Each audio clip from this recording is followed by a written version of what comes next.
Good evening दोस्तों, welcome to our YouTube channel SSC mathematics. SSC mathematics पर आपका हार्दिक स्वागत है। कल हमने क्वेश्चन नंबर 86 तक कंप्लीट कर लिए थे। आज हम क्वेश्चन नंबर 87 से करना कंटिन्यू करेंगे। यदि P अनुपात Q बराबर R अनुपात S T अनुपात U बराबर 2:3 दे रखा है। देखो यार, इसका मतलब क्या है? P बटा Q बराबर R बटा S बराबर T बटा U बराबर 2/3 है ना। अब ध्यान से देखना, तुम्हें निकालना क्या है? M P N R V T, मतलब एन पी के साथ क्या है? एम है ना, तो क्यों ना ऊपर नीचे मैं एम से गुणा कर दूँ यहाँ, है ना। और यहाँ आर के साथ एन है, तो एन से क्यों ना मैं ऊपर नीचे मल्टीप्लाई कर दूँ। यहाँ टी के साथ वी है, तो क्यों ना वी से ऊपर नीचे मैं यहाँ मल्टीप्लाई कर दूँ, है ना। तो अब देखना क्या हो जाएगा, ये M P upon M Q बराबर N R upon N S, है ना, बराबर V T upon V U बराबर 2/, क्या हो जाएगा ये 3। ठीक है, अब ध्यान से देखना। अब यहाँ से देखो यार, एम पी का मान कितना निकल जाएगा? 2/3 एम क्यू। ऐसे ही यहाँ से अगर मैं निकालूंगा एन आर का मान, तो 2/3 एन एस, है ना। ऐसे अगर मैं यहाँ से निकाल लूँगा मान वी टी का, क्योंकि ये वी टी बराबर इतना ही तो हो जाएगा ना सिर्फ, तो क्या हो जाएगा? वी टी बराबर 2/3 वी यू। ऐसी सभी के साथ हो जाएगा, है ना। अब ध्यान से देखना यार, क्वेश्चन में वो यही पूछ रहा है। देखो, M P plus N R plus V T, M P plus N R plus V T add all, मतलब कि सभी को जोड़ो। इन सबको जोड़ दो यार। देखो, मतलब बराबर से इधर वाले जितने भी हैं वो इधर वाले में ही जुड़ जाएंगे। जैसे अगर मैं इन सबको आपस में जोड़ूंगा तो क्या हो जाएगा? देखो यार, M P plus N R plus V T बराबर 2/3 M Q plus 2/3 N S plus 2/3 V U. तो कितना हो जाएगा यार? देखो ध्यान से, M P plus N R plus V T बराबर 2/3, यहाँ से कॉमन आ जाएगा, है ना। तो अंदर बच जाएगा M Q plus N S plus V U. तो देखो यार, वो क्वेश्चन में क्या पूछ रहा था? वो क्वेश्चन में भी यही पूछ रहा था, अगर तुम ध्यान से देखो तो यार, क्या? M P plus N R plus V T, जो ये ऊपर वाली चीज़ है, बटे, और ये M Q plus N S plus V U, ये इसके बटे में आ गया, तो बराबर कितना बचा? 2/3, यानी कि क्या हो जाएगा?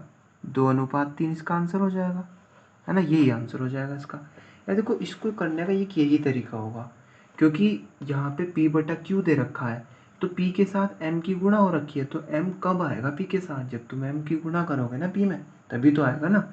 इसीलिए यहाँ पे हमें M से ऊपर नीचे, यहाँ से N से और यहाँ V से में मल्टीप्लाई करना पड़ा, और फिर मान निकाला इनका, है ना। और फिर हमने वही देखो उन सबको ऐड कर दिया, या फिर इनके मान उसमें डाल दो तो भी इसका आंसर आ जाएगा, है ना। क्वेश्चन नंबर 88 देख लेते हैं। किसी मानचित्र के लिए पैमाना 1:4 × 10⁵ दिया गया है। यदि मानचित्र में दी दो बिंदुओं के बीच की दूरी 4 सेंटीमीटर, तो इन बिंदुओं के बीच वास्तविक दूरी कितनी है? देखो यार, 1 सेंटीमीटर जो है ना, 1 सेंटीमीटर जो दिखा रहा है, वो 4 × 10⁵ को दिखा रहा है ना। ये सेंटीमीटर हो जाएगा। अगर मुझे इसे मीटर में बदलना हो तो 100 से भाग करूँगा ना, 4 × 10⁵ 100 से भाग करूँगा। इसका मतलब क्या हो गया? 4 × 10⁵ यानी कि 10⁵2। अगर कभी भी आधार समान हो और बटे में हो तो घातें घट जाती हैं, तो कितना हो जाएगा? 4 × 10⁵3 मीटर हो गया ना यार ये, है ना। अगर मैं इसे किलोमीटर में बदलना चाहूँ तो तुम क्या करोगे यार? 1000 से भाग करोगे ना, तो ये क्या हो जाएगा? किलोमीटर में बदल जाएगा, है ना। तो देखो, किलोमीटर में अगर इससे मैं इसको काट सकता हूँ ना, 10⁵3 को 10⁵3 से, 4 किलोमीटर हो गया। कहने का मतलब ये निरूपित कर रहा है 4 किलोमीटर ही तो कर रहा है, ठीक है। अब उसने कहा 4 सेंटी, देखो, यदि मानचित्र में दो बिंदुओं के बीच की दूरी 4 सेंटीमीटर, इन बिंदुओं के बीच वास्तविक दूरी कितनी होगी? वास्तविक दूरी कितनी होगी यार? देखो, 4 सेंटीमीटर की दूरी है ना दो बिंदुओं के बीच, और वैसे कितनी है? 4 किलोमीटर। कितना हो जाएगा यार? 16 किलोमीटर हो जाएगी ना इनके बीच की दूरी। फिर क्वेश्चन नंबर 89 देख लेते हैं। किसी समय पर 1.4 मीटर ऊंचाई के एक लड़के की परछाई की लंबाई 1.2 मीटर है। देखो यार, इस क्वेश्चन को कैसे करोगे तुम, ऊंचाई बटे लंबाई, तो यहाँ भी ऊंचाई बटे लंबाई ही लोगे। ठीक है, ऊंचाई कितनी आने लग रही है यार, देखो 1.4 लड़के की, लंबाई कितनी है लड़के की 1.2, ऊंचाई कितनी है भाई, मीनार की भवन की परछाई कितनी है भाई, पता नहीं है, परछाई की लंबाई है ना, तो ऊंचाई थोड़ी है, लंबाई कितना है 5.4। ठीक है, देखो पॉइंट से पॉइंट कटा, यहाँ से पॉइंट हटा, ऊपर 10 आ गया, 6 नम 54, 6 दूनी 12, 2 सत्ते 14, 7 नम बैठेगा 63 बटे 10 बराबर x, है ना। तो यहाँ से तुम्हारा x यानी कि उसकी ऊंचाई कितनी आ जाएगी भवन की 6.3, इसका आंसर नहीं हो जाएगा, ये इसका आंसर हो जाएगा। क्वेश्चन नंबर 90 देख लेते हैं। एक भिन्न के अंश तथा हर का अनुपात इतना है। देखो यार, माना भिन्न बराबर नहीं, देखो माना, देखो उसने कहा भिन्न का अंश और हर का, देखो अंश बटे हर बराबर कितना है 3/4 है ना अनुपात इसका। क्यों ना यार, अगर मैं अंश मानूं, अगर मुझे अंश मानना है तो 3x मानो, और हर मैंने मान लिया कितना भाई 4x, है ना। अब देखो वो क्वेश्चन में क्या कह रहा है, अंश में से 9 घटाने पर, यानी कि 3x - 9 बटे ये 4x तो रहेगा ना जब भिन्न है, 9 घटाने पर नई भिन्न मूल भिन्न का 2/3 हो जाती है। मूल भिन्न क्या थी, मूल भिन्न क्या है, यही तो है मूल भिन्न, इस मूल भिन्न का ना 2/3 हो जाती है नई भिन्न, समझ गए ना। देखो x कट गया, 4 से यहाँ 4 कट गया, कितना बचा 3x - 9 बटे x बराबर 3 से 3 कट जाएगा, कितना बच जाएगा 2। ठीक है, तो ये हो जाएगा 3x - 9 बराबर 2x। ठीक है भाई, अब ये इधर से माइनस होगा तो x बराबर 9। तो उसने क्वेश्चन में क्या पूछा, मूल भिन्न का अंश कितना है, अंश कितना है, अंश तुमने माना था भाई 3x, यानी कि 3 × 9 कितना हो गया भाई 27, इसका आंसर हो जाएगा। क्वेश्चन नंबर 91 देख लेते हैं। वह कौन सी भिन्न है जिसका 1/27 के साथ वही अनुपात है जो 3/11 तथा 5/9 का अनुपात है। देखो यार, वो कह रहा है वह कौन सी भिन्न है, माना भिन्न बराबर x/y। ठीक है, वह कौन सी भिन्न है, यानी कि x/y का जो अनुपात 1/27 से है ना, वही अनुपात 3/11 का 5/9 से है। समझ रहे हो ना बात को। मैंने बताया था कभी भी अगर बटे में हो तो तुम क्या करोगे, इसकी गुणा इससे कर दो 27x, इसकी गुणा इससे कर दो तो y, इसकी गुणा इससे 27, इसकी गुणा इससे कर दो डायरेक्ट 55। तो कितना आ गया यार, 27x/y बराबर 27/55, है ना। 27 से पूरा 27 कट रहा है ना यार, देखो तो x/y क्या है, भिन्न तो है ना, x/y कितना आ गया 1/55। तो उसने यही तो पूछा, वह भिन्न कौन सी है, कौन सी है वो भिन्न 1/55, यानी कि 1/55 क्या हो जाएगा, इसका आंसर हो जाएगा, है ना। बात समझ आ गई ना। क्वेश्चन नंबर 92 देख लेते हैं। एक पेटी में 1 दर्जन शीशे थे, पेटी के गिरने पर टूटते हुए का और बिना टूटे हुए शीशे का अनुपात निम्न में से कौन सा सही नहीं हो सकता। देखो यार, एक पेटी थी, उसमें क्या था, एक तो तुम्हारे टूटे हुए थे और एक न टूटे। ठीक है, अगर मैं ए ऑप्शन लेता हूँ और टोटल, एक बात ध्यान से सोचना यार, कि जो टूटे हुए थे वे 2 थे और न टूटे हुए 1 था, तो टोटल कितने हो गए शीशे, 3 हो गए ना। और ये जो टोटल आया, क्या ये 12 को भाग करेगा, हाँ भाई करेगा, तो सही है ये फिर, है ना। देखो तुम्हारी पेटी क्या थी भाई, एक पेटी में 12 शीशे थे, यानी कि 1 दर्जन शीशे थे। अब कभी भी अगर तुम्हें पता निकालना है कि मतलब कौन सा नहीं हो सकता उसका टोटल, तो हमेशा याद रखना, टूटे ले लो बिना टूटे ले लो और उनका योग करो, 3 आया ना, क्या ये 3 12 को काट देगा, हाँ काट देगा, तो ये हमारा आंसर नहीं होगा, क्योंकि उसने पूछा कौन सा नहीं हो सकता, ये तो हो सकता है ना। बी देखते हैं, 3:1 कितना हो गया 4, क्या है 12 को भाग करता है, हाँ करता है, तो ये भी नहीं हो सकता। सी देखते हैं, 3:2 कितना आ गया 5। क्या ये 12 को भाग करता है? नहीं करता, तो यही हमारा आंसर हो जाएगा, क्योंकि उसने पूछा कौन सा नहीं हो सकता। नहीं होगा वो जो 12 को भाग नहीं करेगा, तो सी ऑप्शन क्या हो जाएगा करेक्ट। आगे देखे 7 5 12, तो 12 12 को भाग करता है? हाँ करता है, तो ये भी नहीं हो सकता। सी ऑप्शन क्या हो जाएगा इसका करेक्ट आंसर हो जाएगा। क्वेश्चन नंबर 93 की ओर बढ़ते हैं। निम्नलिखित में से कौन सा सबसे बड़ा अनुपात कौन सा है? अब देखो यार, इसमें पूछ रहा है वो सबसे बड़ा अनुपात कौन सा है ना। तो सबसे बड़ा अनुपात निकालने के लिए तुम्हें भाई इसको भाग करना पड़ेगा। समझ रहे हो ना बात को? अब देखो, या फिर तुम एक काम नहीं, तुमसे एक काम करना, भाग ही कर लेना। 7/15 को भाग करके निकालना, 15/23 को भाग करके निकालना, है ना। ऐसे ही तुम आगे अगर देखोगे तो मतलब जो भी इसमें बड़ा आएगा वही आंसर हो जाएगा। वैसे देखो, जो बड़ा होगा वो कौन सा होगा? ये डी होगा। क्यों होगा? क्योंकि इसके ऊपर का अंश बहुत बड़ा है। वैसे हर भी बड़ा है इसका, लेकिन है ना, लेकिन तुम इसको भाग करके ही देखना पड़ेगा, पता चल जाएगा। ठीक है, भाग करके देखना, जो भी बड़ा आएगा वही आंसर। या फिर तुम इसको ऐसे भी कर सकते हो। देखो यार, ये सी सबसे पहले देखो तुम्हें बड़ा कौन सा लग रहा है। देखो पहला ये क्या है भाई, 7/12 है, और 15/23 है, और 17/25 है, और 21/29 है। ठीक है, अगर तुम्हें बड़ा देखना है तो पहले इन दोनों को उठाओ, 23 की गुणा 7 में करो, इधर की इधर से करो, देखो क्रॉस में करना मल्टीप्लाई। ठीक है ना, वैसे तो तुम भाग करके पता निकाल सकते हो, लेकिन मैं दूसरा तरीका बता रहा हूँ। इसकी गुणा इसमें करो, 7 21 80 लगे 2, 7 दूनी 14 8 2 16। ठीक है ना, कोमा इसकी इससे करो, ये आ गया ना। कौन सा बड़ा है इसमें से? ये बड़ा है ना, तो इसका मतलब ये तो हो नहीं सकती बड़ी। ठीक है, इन दोनों में से ये बड़ा आ गया। अब इन दोनों में देखो, 17 की गुणा 29, 17 नम्मा 153, हंसी लगे 15, 17 दूनी 34 और 15 कितना हो जाएगा भाई 49। और ये कितना 25 कम 25, हासिल लगे 2, 25 दूनी 50 और 2 52। कौन सा बड़ा है? ये बड़ा हो रखा है ना, तो ये तो हटा दो। अब इन दोनों में देखो कौन सा बड़ा है, 525 बड़ा है ना, तो इसलिए ये इसका आंसर हो जाएगा बिल्कुल सही। ठीक है,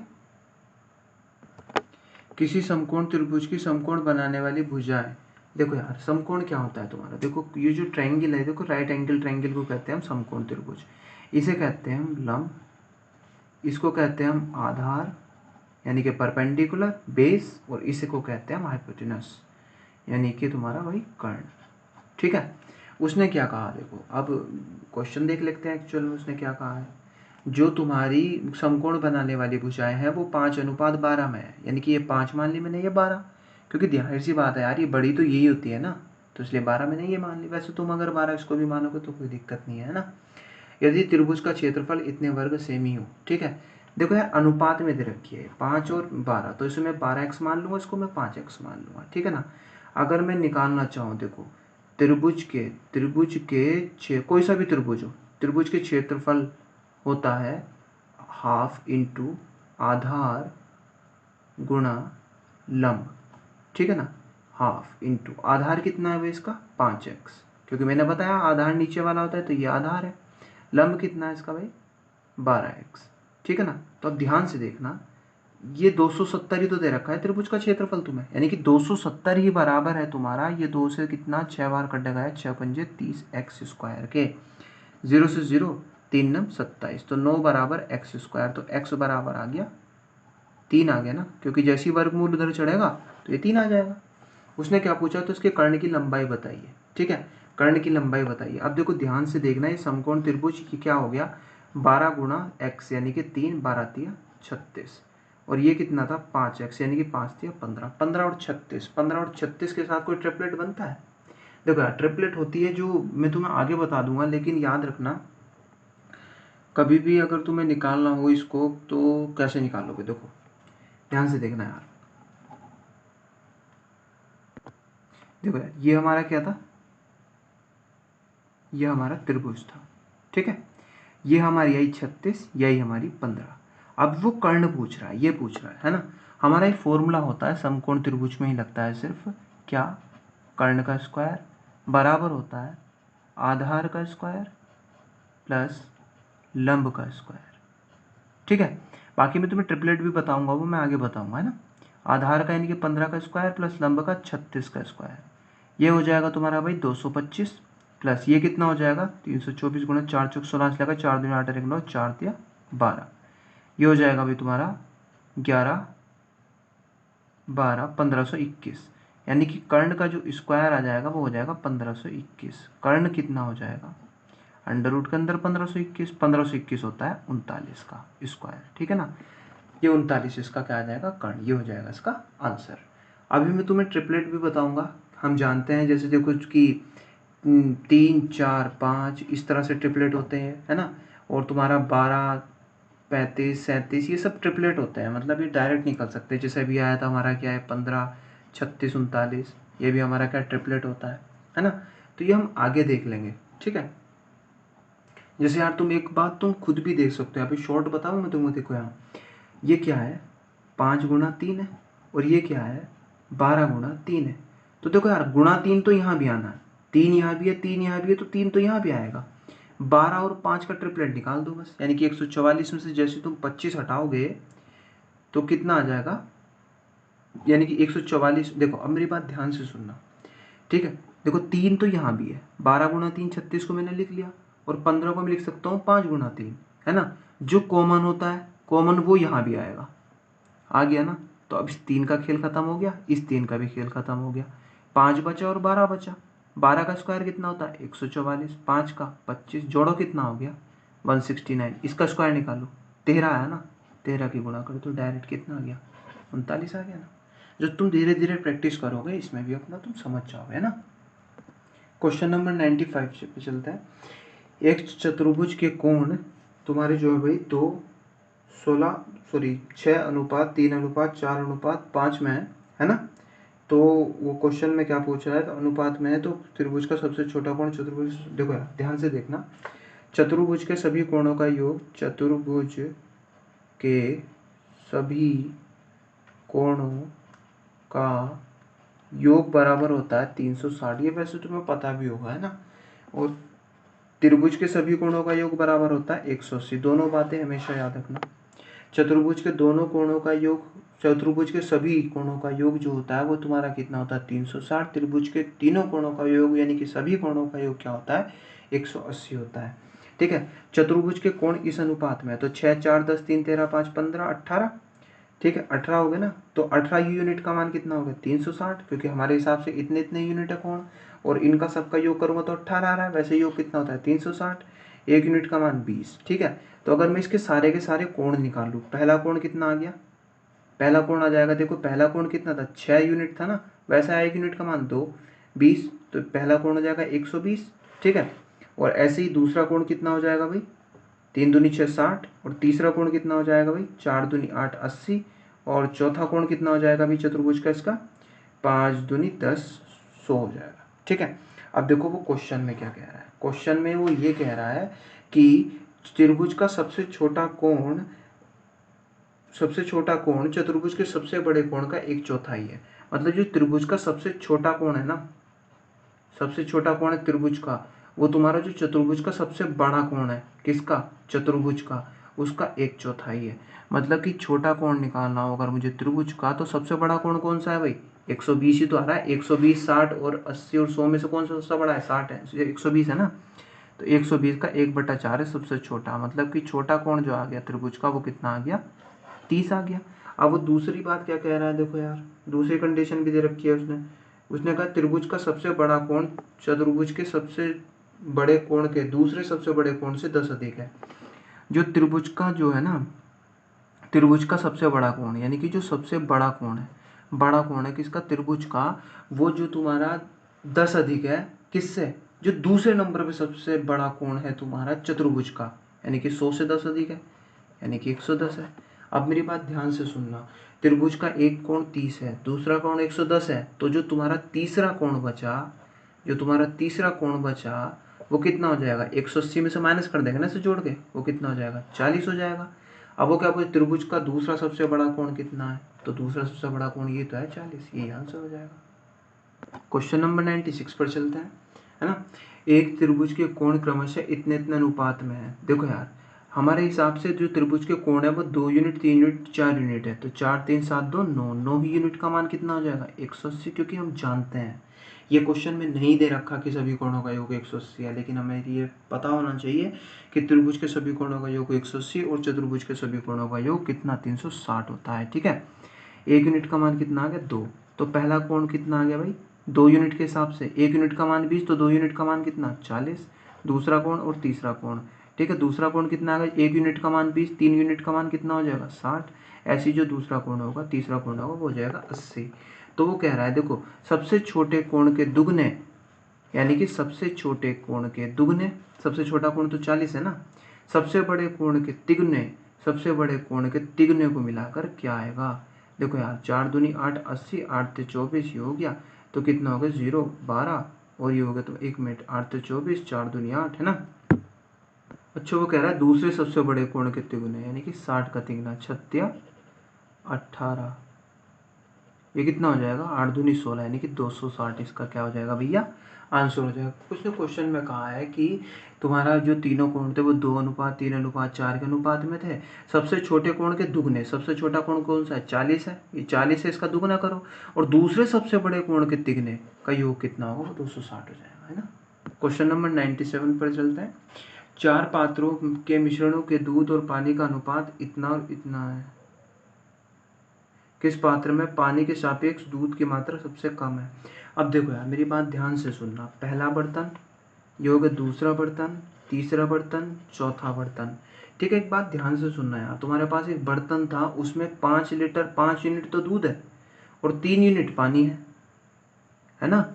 कोई तुम्हारे पास मान लो डब्बा है, उसमें तुमने क्या करा भाई 5 लीटर दूध मिला दिया, 3 लीटर पानी मिला दिया, तो टोटल कितनी मात्रा हो गई 8 मात्रा हो गई ना। ठीक है, टोटल कितना हो गई 8 हो गया ना। मतलब कि अगर मैं यहाँ से दूध की प्रतिशतता निकालूं, पहले बर्तन में दूध का प्रतिशत, ऐसे यहाँ पे ऐसे यहाँ पे ऐसे यहाँ पे, यानी कि सब में मैं दूध का प्रतिशत निकाल रहा हूँ। ठीक है, कैसे निकलेगा, अगर तुम कभी भी अपने परसेंटेज निकालते थे 12th क्लास की, तो तुम क्या करते थे जितने मार्क्स आए वो ऊपर, यानी कि टोटल में से जितना है दूध वो ऊपर, और नीचे टोटल मार्क्स, नीचे टोटल कितना 5 और 3 8 और गुणा 100, ये तो करते थे। ऐसे अगले में करेंगे तो 2/3 गुणा 100, क्योंकि 2 लीटर उसमें दूध है तो 2 ऊपर, और वैसे 1 लीटर पानी है तो टोटल मिला कितना होगा 3। ऐसे आगे देखें तो तुम्हारे देखो 3 ऊपर और इन दोनों का योग 5 गुणा 100, 7 ऊपर और इन दोनों का योग तुम्हारा 11 गुणा 100। अब जिसका परसेंटेज सबसे ज़्यादा आएगा वही तुम्हारा आंसर हो जाएगा, है ना। कितना हो गया 500/8, ये कितना हो गया भाई 200/3, ये कितना हो गया भाई 300/5, ये कितना होगा भाई 700/11, है ना। अगर मैं अभी यहाँ से निकालूंगा तो ये 8 छंग 48 2 और 5, यहाँ से निकालूंगा तो कितना 66.66 आ जाएगा, यहाँ से निकालूंगा तो ये 60% आ ही गया, और ये आ जाएगा 63.63%। सबसे ज़्यादा किसका आ रहा है यार, देखो इसका आ रहा है ना दूसरे वाले का, तो ये सेकंड वाला ही क्या हो जाएगा इसमें आंसर हो जाएगा ना। अरे नहीं नहीं नहीं नहीं नहीं, उसने पूछा पानी के सापेक्ष दूध की मात्रा सबसे कम है, सबसे कम किस में है दूध की मात्रा, तो सबसे ज़्यादा बता दी ना हमने, सबसे कम इसमें तो है 60% वाले में, तो तीसरा क्या हो जाएगा इसका आंसर हो जाएगा। क्वेश्चन नंबर 98 देखते हैं। एक 60 लीटर के मिश्रण में दूध और पानी का अनुपात इतना है, इस देखो यार मेरी बात ध्यान से सुनना, 60 लीटर की कोई तुम्हारे पास बाल्टी थी, है ना, उसमें क्या था एक दूध था और उसमें ही पानी भी था। ठीक है, अब मैं बात करता हूँ, देखो ध्यान से सुनना बहुत ध्यान से। एक तुम्हारे पास जो बाल्टी है मैंने बताया वो 60 लीटर की, उसमें दूध और पानी से भरी हुई है वो। फिर मैंने अगली बात ये कह दी कि उसमें 3 यूनिट तो दूध है और 1 यूनिट पानी है, तो टोटल कितना हुआ 4 यूनिट हुआ ना टोटल, है ना, टोटल 4 हुआ। तो 4 अगर टोटल हुआ, वैसे टोटल कितना है 60 है। एक बात ध्यान से सुनना यार, 3 लीटर दूध 1 लीटर 3 यूनिट पानी, सॉरी 3 यूनिट दूध 1 यूनिट पानी, तो टोटल कितना हुआ 4 यूनिट हुआ ना माल उसमें बाल्टी में, और वैसे टोटल कितना है 60। 1 यूनिट का मान कितना आ गया 15, अगर मुझे दूध की मात्रा निकालनी है तो कितना 15 से गुणा करनी पड़ेगी, 15 × 45 लीटर। बात ध्यान से देखना, दूध है 45 लीटर किसी बाल्टी में और 60 लीटर की बाल्टी है, तो पानी कितना हो जाएगा 15 लीटर हो जाएगा ना यार, कोई दिक्कत है नहीं है। अब ध्यान से देखना, उसने क्या कहा 45 लीटर दूध 15 लीटर पानी, इसमें मैं कितना पानी और मिला दूं कि अनुपात जो है वो 2/1 हो जाए, कोई प्रॉब्लम है नहीं है। कितना हो गया 45 बराबर 15 दूनी 30 प्लस के 2x, ये जैसे इधर जाके माइनस होगा तो 15 बचेगा बटे बराबर 2x, तो x बराबर 7.5, जैसे 15 के बटे में 2 जाएगा 7.5 लीटर आ जाएगा ना, इतना लीटर पानी उसमें मिला दो। अगर 2:1 का अनुपात चाहिए तो तुम्हें, है ना। चलिए दोस्तों, आज के लिए हम इतना ही रखते हैं। कल क्वेश्चन नंबर 99 से गणना में स्टार्ट करेंगे। अगर वीडियो आपको अच्छी लगती है तो लाइक कीजिए, शेयर कीजिए एंड कमेंट कीजिए और अपने फ्रेंड्स के साथ ज़्यादा से ज़्यादा इसको शेयर कीजिए। थैंक यू, धन्यवाद।